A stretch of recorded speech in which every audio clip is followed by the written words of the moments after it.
This video is part of a review I'm producing of these three, in inverted commas, Irish flutes, Pratten's perfected type models.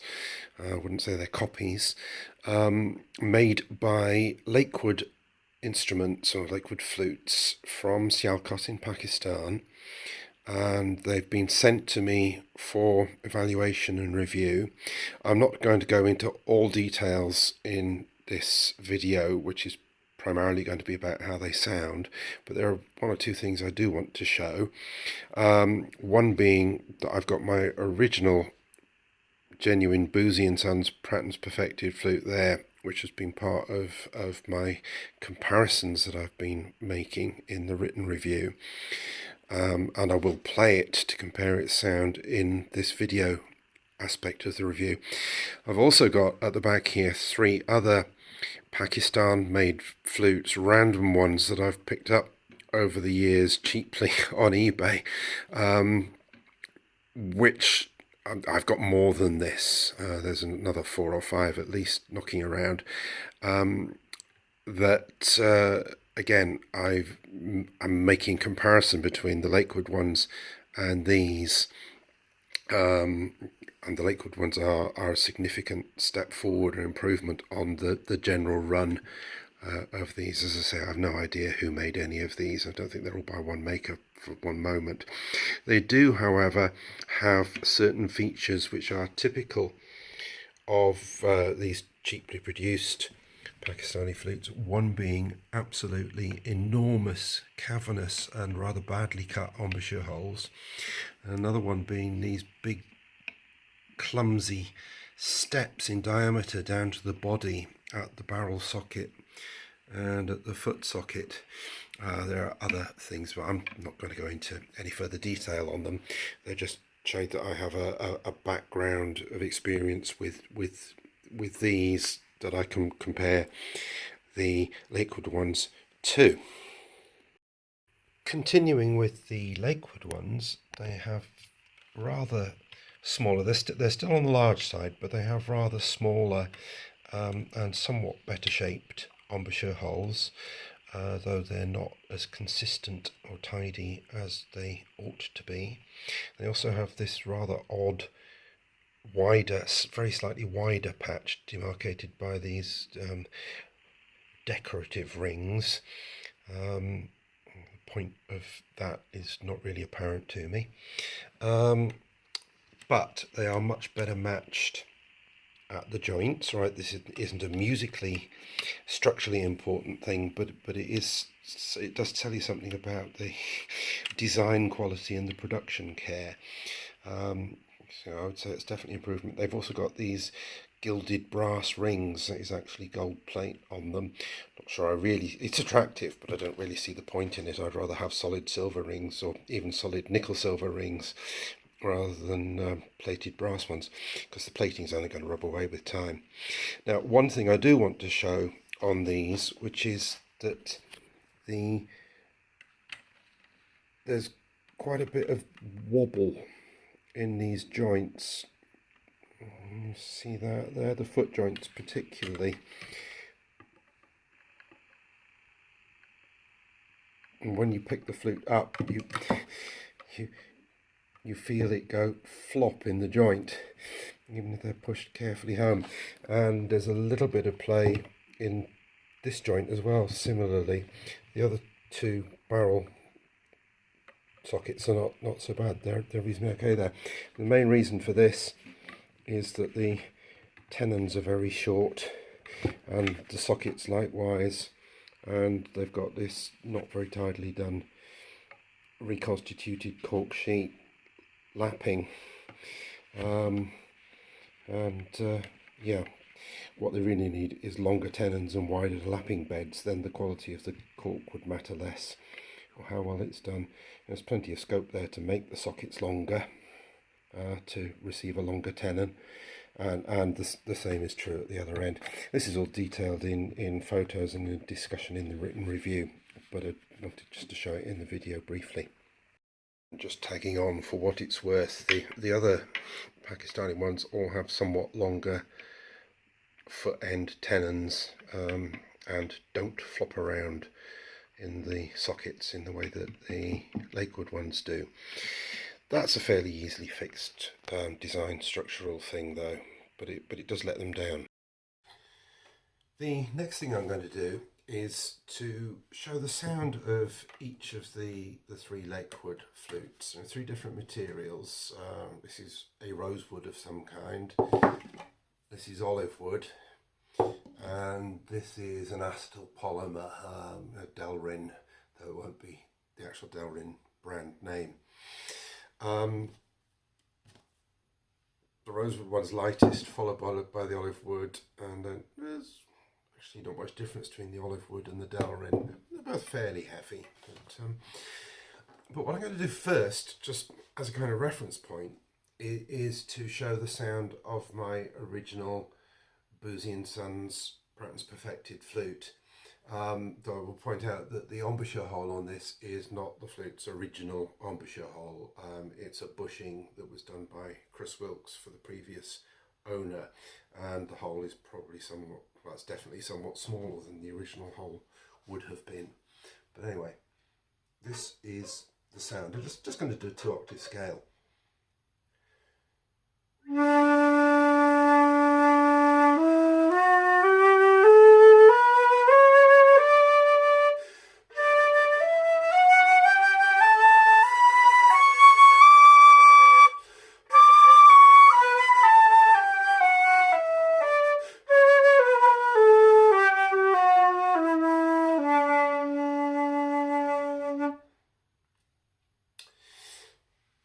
Now I'll go through the Lakewood flutes.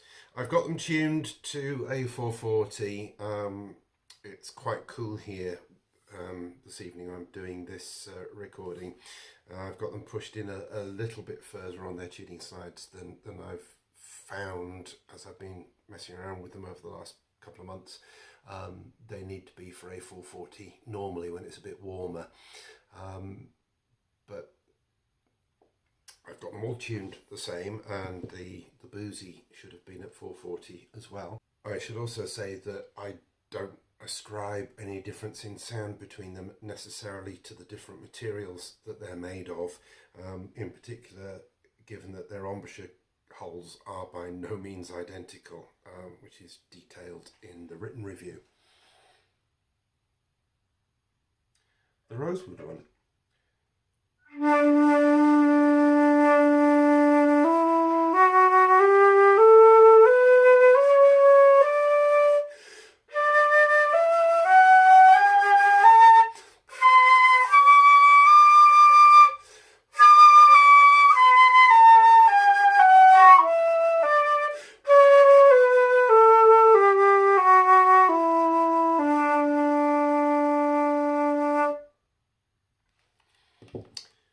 Now the Olivewood one.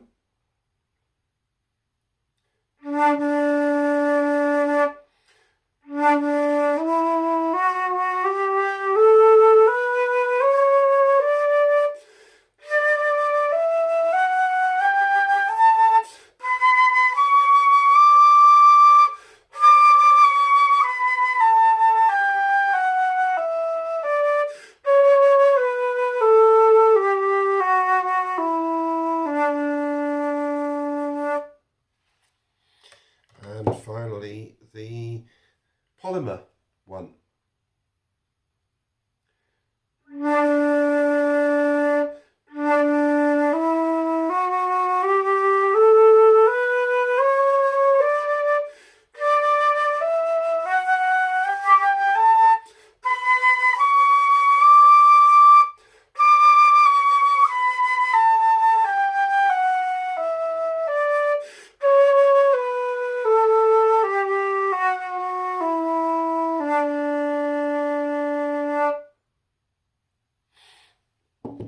And just quickly back to the original Boosey.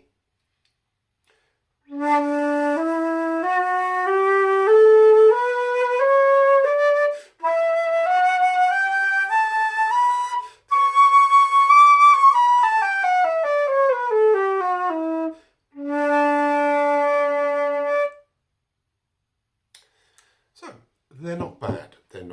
in the same class as the original Boosey, very obviously. But they're not bad, and they're all pretty similar to each other. The next thing I want to do is just to have a look at their scales and cross fingerings and so on, to the extent they're available. It doesn't really matter which I use for this. I've tested all three of them thoroughly, and there's nothing much to choose between them. They all behave pretty much identically. Where we're worrying about consistency of production, them behaving consistently is a good thing. There are other aspects of them which are not consistent, which are production, design and workmanship and quality control issues. But they play pretty well and pretty well in tune, all things being equal. So I've just picked the Olivewood one, and if I go up the scale, just looking for what's available in terms of cross fingerings and so on, and so obviously there's no E flat key. The only way to get an E flat in the D scale is to half hole the third finger, the E hole, and it doesn't work very well. It never does. E, F natural, again, about the only way to do it is to half hole it, because the F sharp hole is enormous in Pratten style. The Baroque cross fingering, forked fingering for F, even if you really lip it down, doesn't produce a usable F natural. So it's half hole or nothing if you need an F natural. The F sharp is pretty well in tune. Oh, I forgot to mention the E is quite good, considering that the E hole is always way up tube and therefore small in order to be in reach, and so the E is a weak note on any simple system flute, especially when there's no E flat key to vent to increase its venting and strengthen it a bit. But these are pretty good. The E's they're not sharp, and they're reasonable strength. They're not sort of too obviously weak in the scale. F sharp, G, okay. G sharp, you can half hole it obviously, or the Baroque cross fingering, it's sharp and weak and has to be lipped down a lot, but in some circumstances you could use that for a G sharp. I'll demonstrate the sound in a moment.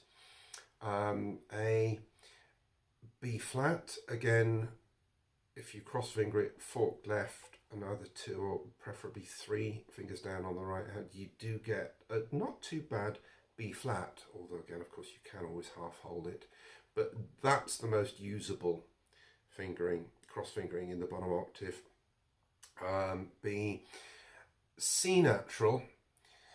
Well, the first thing to say, and this is again in the written review, the C sharps, the open C sharp is actually pretty much in tune, which means that amongst the various possible C natural cross fingerings, the sharper ones are too sharp. So the normal 19th century one, which is that, it's a nice strong tone, but it's very sharp. The two finger one, which lots of Irish players use, is also very sharp, and it's also, as is often the case, rather wolfy. It's not a good fingering. These flutes work much better if you either add right one or fork the right hand, and you get a much better top of first register C natural. Open C sharp is good. D. None of the Baroque cross fingerings work at all well in the second register. They just make horrid noises, really. So I'm going to ignore those. Again, it's half whole or nothing, really, in the middle register, the second register. And then when you get to the open C sharp in the second register is very flat, and you need to use the 19th century cross fingering, which is a little sharp, but it works quite well. But the C naturals, actually the best one is just left two. Left two with the right hand three fingers on is also very good. The other Baroque ones, the double fork or the four middle holes or that, none of them are very good. I mean, they do sound, but you wouldn't choose to use them over either that or that. And then if you want to go on into the third register, which most players of this kind of flute are simply not going to do, but obviously there's no third register E flat available without an E flat key. E 1 2, left 1 2, right 1 2 works, but it's sharp. That alternative doesn't really want to speak without an E flat key. There's no F natural without doing odd half holing as well as fork fingerings. F sharp, the normal F sharps, either of them works. It's a bit of a toss up for timbre, which is the better. G works just fine. G sharp is fine. A, even though you've got no G sharp key to vent, is not bad at all. B flat works okay, and top B, just simply overblowing the fundamental twice, gives a pretty good top B, but it doesn't really go above that. There's no high C natural, and I really haven't tried to find high C sharps and Ds, but they're not normally available without keys to vent anyway. So, what is it going to sound like? So that's a half hold E flat.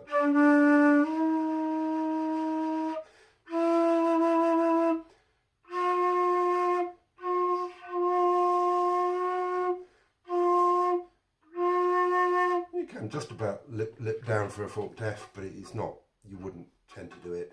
It's actually quite easy to half hold.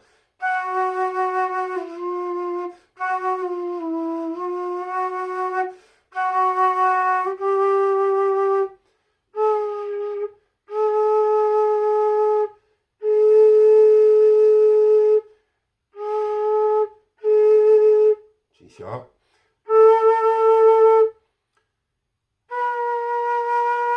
Half hold B flat.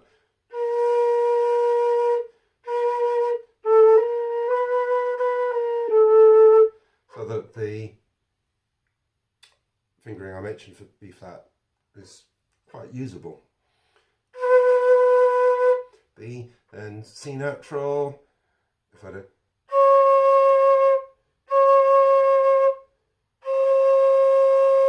that's the two finger wood.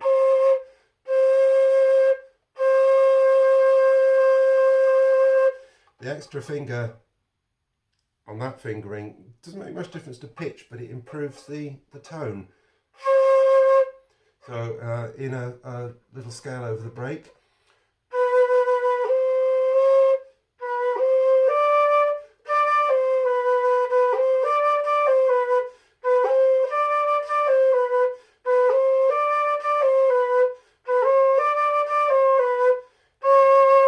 that one has the best tone, but it is rather sharp. So, and I really wouldn't advocate using that one at all. It's sharp and horrid, so I'd avoid it.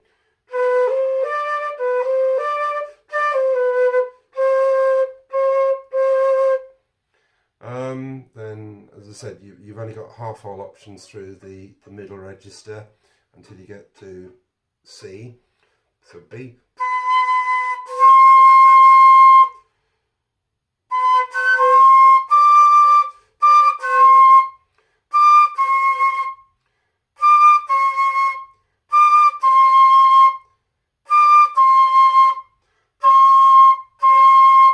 Not a great deal to choose between, just the one finger or the 1 + 1 2, and those are not very good.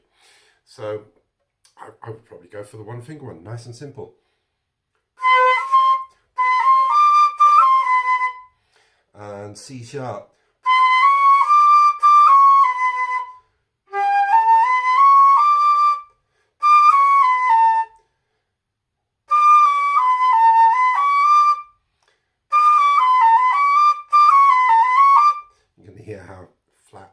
C sharp is up there, whereas the 3-finger C sharp is pretty good. Going on up for what it's worth, so D, no E flat,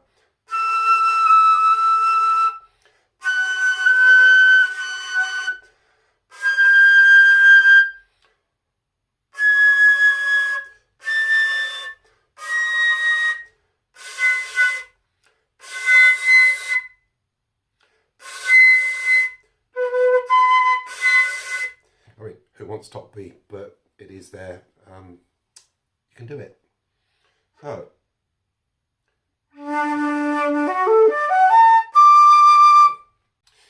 one of the things I mentioned in the written review is that I think of these 3 flutes, the Delrin or Acid or Polymer one is the least responsive. Whilst it does play okay, I basically put that down to its embouchure cut, which is the biggest of the 3. And I find that if I put one of the other heads, either of the wooden heads into it, it plays much better.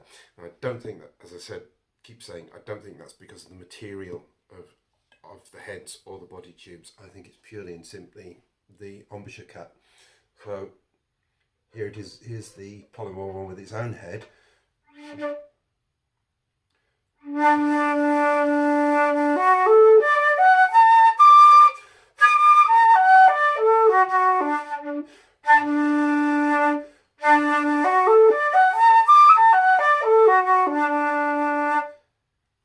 It's not bad, but if I put the Rosewood head onto it,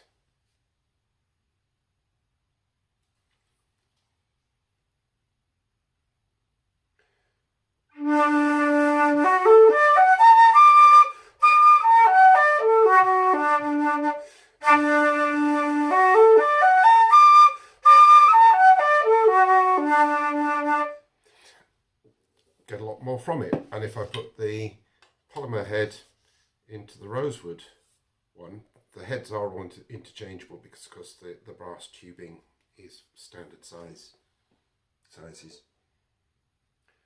If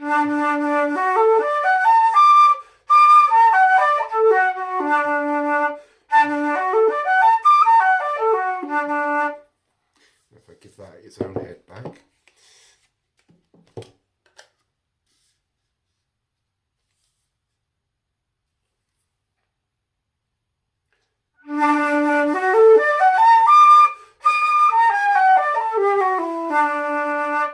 it's just much livelier with that head. I won't bother going through with the Olivewood one as well to show all 3. The outcome with using interchangeably with the Olivewood head is the same.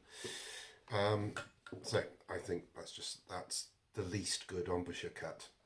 One other thing that I want to do is just to show what these bodies are like if played with a really good embouchure in them. So this is the head of Rudall Carte and Company 6695, made by Wylde in 1875, and this is my modern simple system head joint by Chris Wilkes, made in 2010, which has the smallest embouchure of those I'm going to show. The dimensions are in the written review. So following on from interchanging the Lakewood heads, I'm just going to put the Rudall Carte head into the Rosewood body.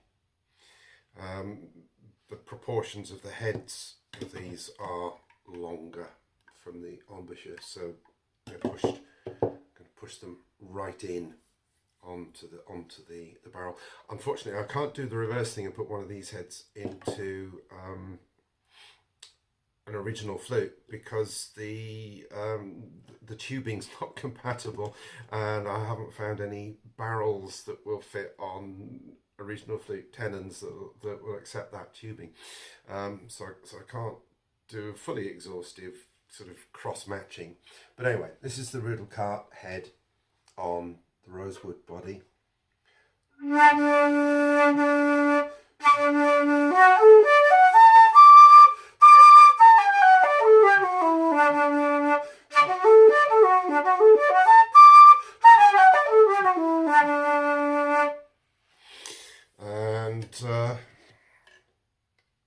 the Wilkes head, this may be just a little flatter, it's slightly longer, even pushed right in.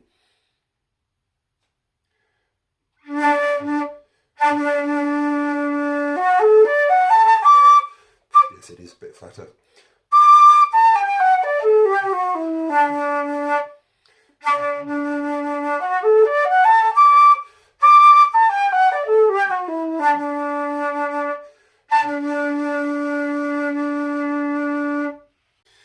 I'll just add the same sort of a comparison with the Polymer body.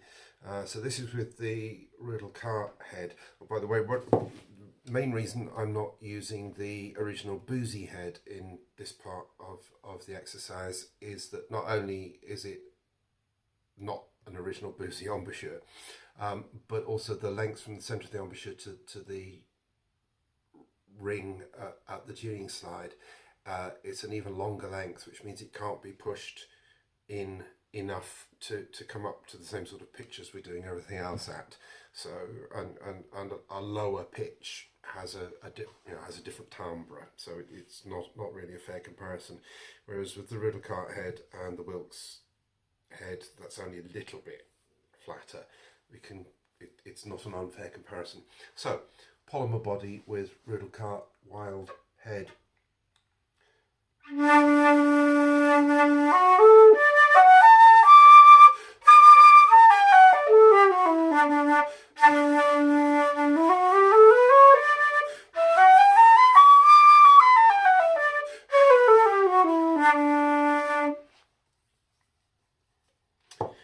With the Wilkes head.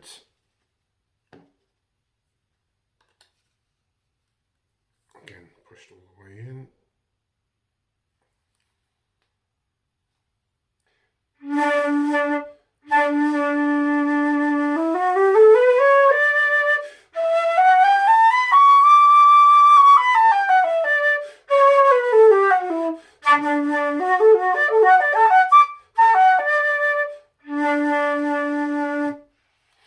And then just a quick direct comparison, here's the Rosewood head.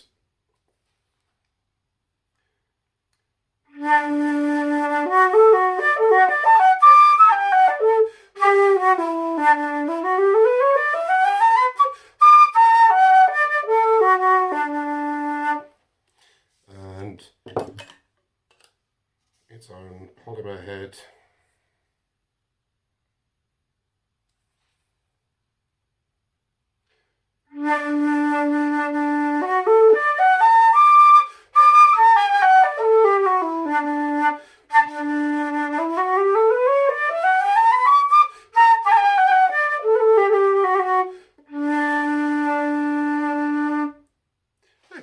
Not bad at all, but not as good as it could be. So it's not the materials, it's not even that much about the quality of the production of the bodies, it's about the embouchures and the heads.